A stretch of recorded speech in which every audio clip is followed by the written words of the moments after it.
As an American, I eat apple pie, play baseball under its blue skies. As an American, I travel this land and follow her roads wherever I can. From sea to shining sea, I've seen a lot, and none of it will be forgot. And when my country called, I gave my all as an American.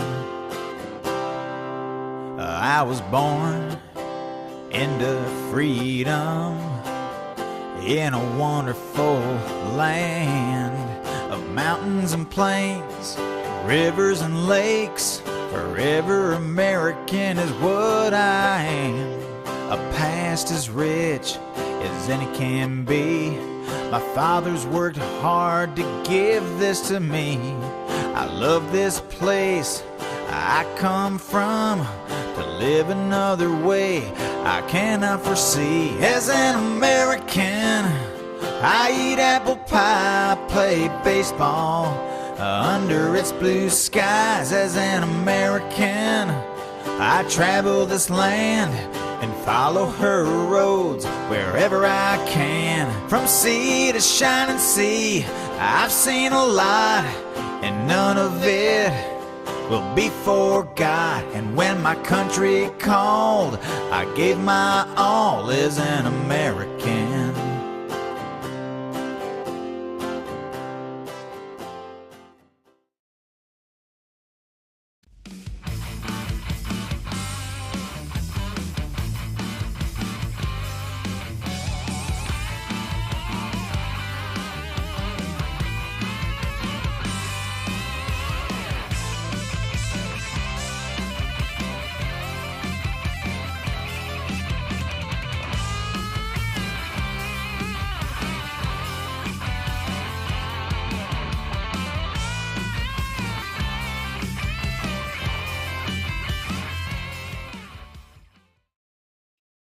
Good evening. Welcome to Real News Live. How you guys doing tonight? Hopefully everyone's doing okay. Hi, BK. Hi, Debbie. Hi, James. Hi, Brian. Hi, Susan. Hi, Brenda. Hi, other Brenda. Hi, Nana. Hi, Linda. Hi, Lewis. Hi, Matt. How you guys all doing tonight? Hopefully you guys are having a great night out there. You know, the night before the separation of our country actually began, July 4th, tomorrow, which we'll be celebrating the men and women and the freedoms that we should be experiencing here in the United States that we do not experience anymore. But we got to remember, we got to take those freedoms back at some point, and point's looking closer than ever. Talking about World War III coming up. World War III is coming. I hate to say it one way or another. We're looking at what's happening. NATO is going to be meeting here in the next week and a half, on the 11th and the 12th, and they will be bringing Ukraine into the fold, into NATO's fold, meaning security guarantees, maybe not a full membership to NATO, but security guarantees. And of course, that will escalate to World War III with Russia, meaning because once NATO's in, or Ukraine is into the fold with NATO, they have the right to request nuclear arms to be placed on their soil, and that's a direct treaty violation. That the whole reason Ukraine exists, and it was never supposed to be a part of this wishy-washy. I don't see Teresa here tonight. I don't know where she's at. Hi, Dana. I see you in here. Hi, Lewis. Craziness, though. Craziness going on in the world. And I don't know if you guys know what's happening in Ukraine right now. Russia has issued evacuation orders for everybody to be out of a 200-mile square radius around the nuclear power plant before Friday. Or not Friday the 5th. So before Wednesday. So I don't know what they're planning on the 5th, but I have a feeling it's not going to be good. I really do not think it's going to be good. It's not looking good. We have the most corrupt president in United States history with his crack smoking son. You know, one thing I cannot understand is drug addicts themselves, but defending a drug addict as president and him being his son. I don't defend my father when he decides to go off on his benches and do stupid shit. Let's be honest. Everybody has family members or drug problems within their families. I don't defend his actions. But watching Biden defend every single thing that's come off of the infamous laptop, saying that even the laptop was a hoax at one point, he was trying to say. Now he can't say that anymore. And he still tries to say it. I mean, Hunter Biden's 4-year-old estranged daughter has no issue or no bonding issues to the family right now. It's ridiculous. I mean, looking at the whole of the problems of the Biden family, it's one thing after another. Biden taking bribes himself, still sitting as president, even though we're digging more into that and we're seeing more and more coming out day by day of more toxicity within the supposedly perfect president. More briberies, more enjoying or more direct benefits from, of course, the monies that is exchanged hands from Ukraine, from China, from Russia now. And this is just growing. The amount of money is growing, the amount of corruption is growing, and we're not seeing anything happen about it. We look around NATO right now. France is in the middle of riots. French riots are testing the loyalty to police. Macron's loyalty to the police right now. The president is facing accusations that he's betraying one of the French's most powerful institutions. This is crazy. French president doesn't like to take sides. And of course, now he's having to take sides with the left and the right. But being weighed and pressured on the hot button issues that are happening around there. And it's not just this shooting. People are thinking what's happening in France is all to do with the shooting. It is not. France tried to push a digital currency as well at the same time. Yes, there's been a lot of action, a lot of stuff happening with the shooting, and I'm not going to deny that. Saturday night alone, the unrest and fatality from the police shooting of the teenager led to 719 arrests nationwide in France. Those are the people they arrested, not the people that were protesting. We're talking all of France protesting. It's pretty sad. We know the U.S. just made a deal with Saudi Arabia to sell them the planes that we won't even sell Turkey. Yet Saudi Arabia and Russia just made a deal together to cut oil supplies again in the bid to boost prices. Saudi Arabia and Russia, they are extending cuts to the amount of oil they pump to the world in a bid to prop up prices, showing how the two world's largest oil producers are scrambling to boost income from fossil fuels, even as demand has weakened in the economy. This is showing a partnership between Russia and OPEC and Saudi Arabia stronger than anything we've seen before. I mean, this will add another billion barrels or million barrels a day cut from the obvious cuts. I mean, the output now is down 9 million barrels per day just in the Gulf nations. Russia's joining in with them, and they're being very friendly. Let's be honest. Russia's not just friends with them. Russia's making friends with lots of countries very quickly. And Putin and the other world's autocrats, they're so resilient because they have this power. They have the power and the money to manipulate the world. I mean, we're watching the West, of course, downgrade itself day after day, devaluation of dollar to the devaluation of our actual citizenships. We spend more money for military and overseas than we do our own citizens. Yeah. RNA, DNA ingredients and food. Not only that, even the food we do buy, even fresh vegetables, are coated with shellac and wax. You don't even know where the shellac comes from. I mean, it's disgusting. You want to do some research on that. I mean, those are supposed to be fresh, wholesome goods, fresh produce. We're seeing this happen. And it's just the beginning. It really is just the beginning. Food we pay for is poisoned. Even if we don't want to call it poison, it is. You got the world's richest people controlling everything in the world, whether we want to admit it or not. We have a woke country, a woke military that has no chance of fighting. NATO, of course, is readying military plans to defend against Russia right now. Against a bruised but on bad Russia. Why would NATO be readying these plans if they're not planning for what I said on the 11th and 12th? As Russian armed forces, of course, by no means are beaten in Ukraine. NATO's top military officers today said the laid out plan of the biggest revamp of the organization's military plan since the Cold War should Moscow dare to widen the conflict. Now, widen the conflict means anything at this point.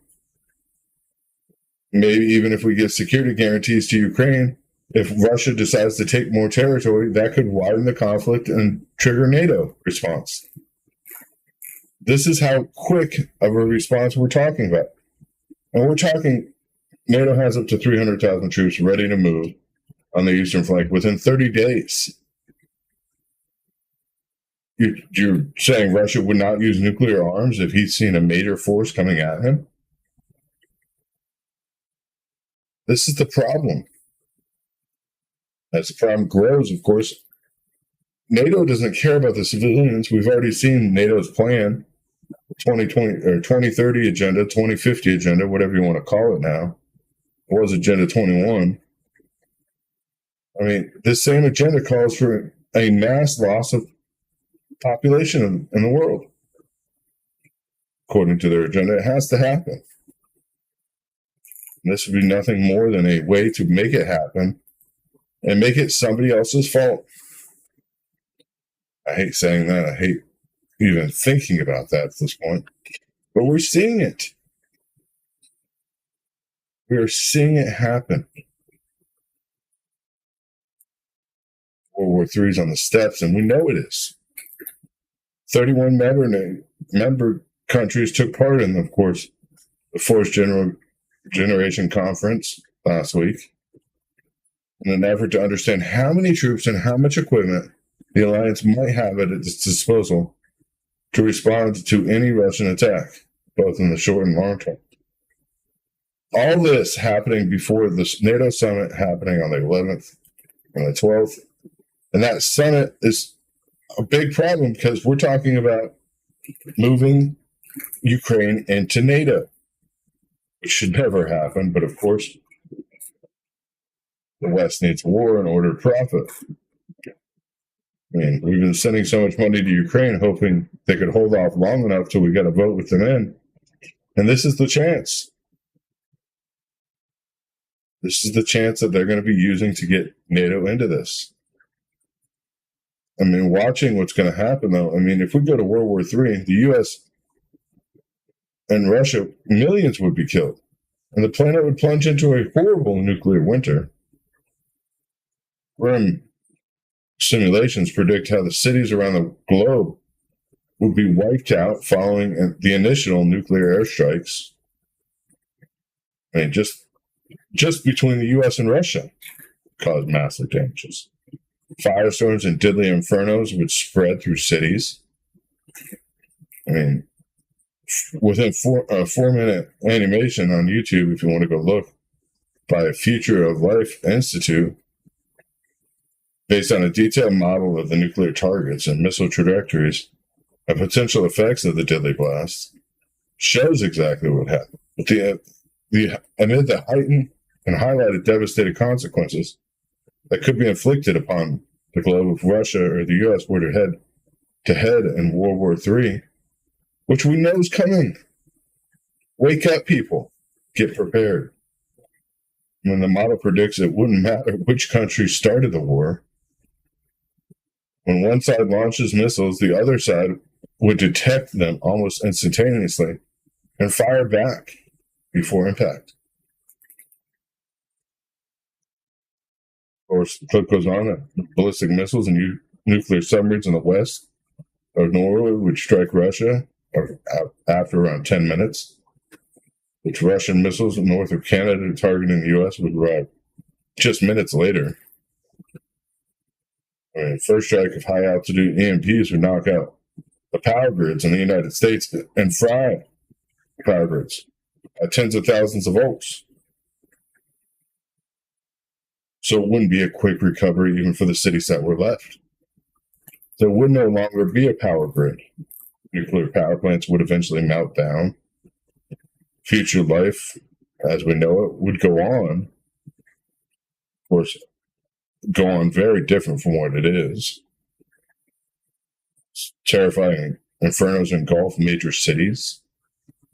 Storms level winds fans the flame, setting alight anything that can burn, melting glass and some metals, turning asphalt into flaming hot liquids. This is what we're talking about. People really need to realize what's happening. EMPs and radioactivity aren't even the worst of this.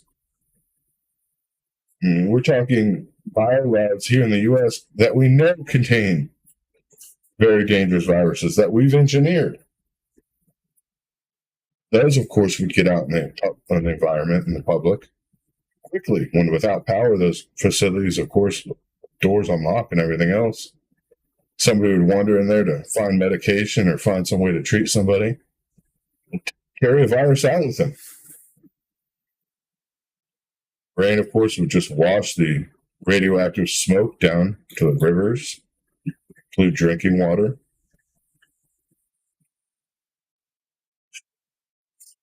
Skies would be darkened for decades, turning the earth freezing cold even during summer seasons. This is serious stuff to be prepared for. Just estimated 5 billion people would starve to death. 5 billion people would starve to death. World War III to break out. It's pretty sad. And that's what we're looking forward to, the future. That's the future we're looking forward to for our kids and our grandkids and our great-grandkids. All because of a government's need to overthrow another government. And it's sad. Nobody can just be happy with what they have and stop pushing buttons and trying to push for war, because that's what's happening. I mean, BlackRock is obviously ready for something. Major investments in military companies and arms manufacturers here in the U.S. just in the recent days. BlackRock knows what's happening before it happens. So when you're watching a major investment firm like BlackRock change their investments to wartime readiness investments that they would benefit the most from going to war with, it's a sign. Yeah. Japan's dumping radioactive material in the ocean. Not just a little bit, all of it. But it's treated waste. Doesn't matter. Radioactivity does not come out with treatment. It's not like something you can wash out in the laundry. Sad but true. I mean, yeah, BlackRock is saying, I'll agree with you on that, Linda. But BlackRock also foretells what's going to happen next. Let's be honest. When we see BlackRock moving on an investment like this, they're a profiteering, warmongering organization. When they move major investments into Lockheed Martin, Raytheon, Halliburton, all these major manufacturers of weapons that are needed for war, in days, these investments were moved. Nobody's talking about it, and people should be, because BlackRock's usually ahead. They know what's happening before it happens. They got their eyes and ears on everything. I mean, major investments in their own black ops company, so we know they got the ear on the floor with the beat of what's happening in America. So be prepared, people. That's all I can keep saying is be prepared. I know it sounds like warmongering or scare tactics, whatever you want to call it. The truth is, it's happening. Yeah, BlackRock wants a tank. BlackRock's already the only financier that's going to be in Ukraine once it's all said and done. They're the ones that are going to rebuild Ukraine. They're not stupid. But when you watch what's happening, you have to realize major changes are coming. Digital dollar in France, and supposedly all these riots are happening because of a shooting. And nothing's happening because of the digital dollar. Nobody cared about that, right? We already know that's not true. We can't even see the protests going on here in the U.S. because they won't allow us to. It's pretty sad.